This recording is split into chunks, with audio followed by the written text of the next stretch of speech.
Hello children, today we'll study about transpiration. Plant absorb water through their roots. So it is a continuous process. The water goes to all parts of the plant and the plant utilize and retain only a small amount of water. Now what happens? This remaining water evaporates into the atmosphere through stomata. What are stomata? Stomata are present on the epidermis of the leaf. So the loss of excess water from plants mainly through leaves as water vapor is called as transpiration.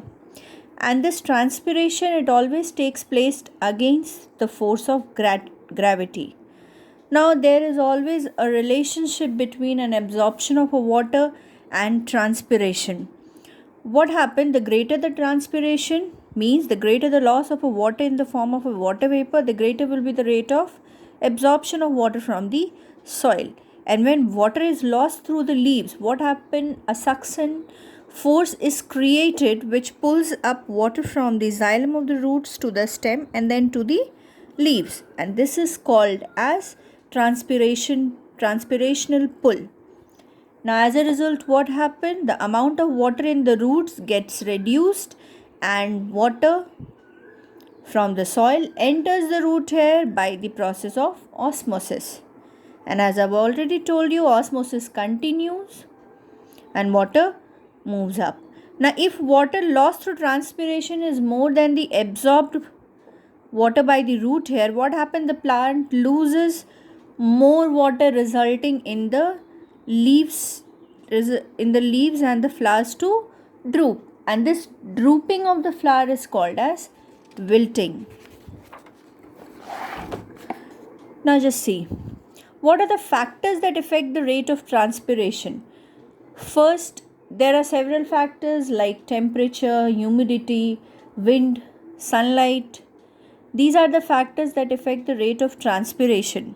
The first factor, we say that the time of the day, that is during the daytime, rate of transpiration is faster. Why? Because the stomata are open during the daytime to allow the entry of carbon dioxide for the process of photosynthesis.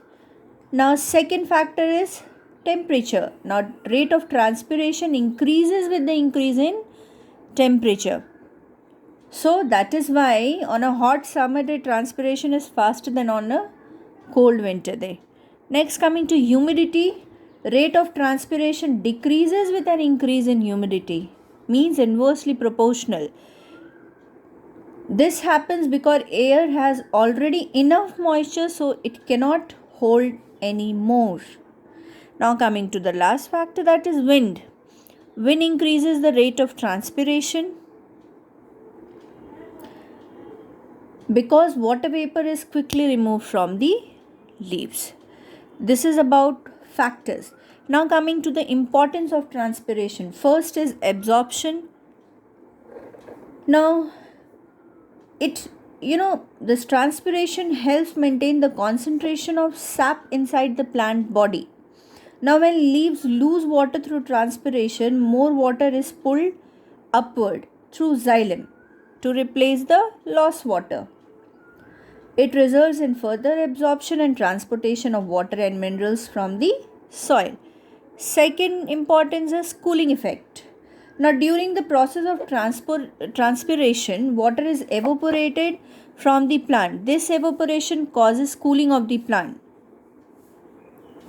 So the heat needed for evaporation is already taken from the plant. So this is all about transpiration.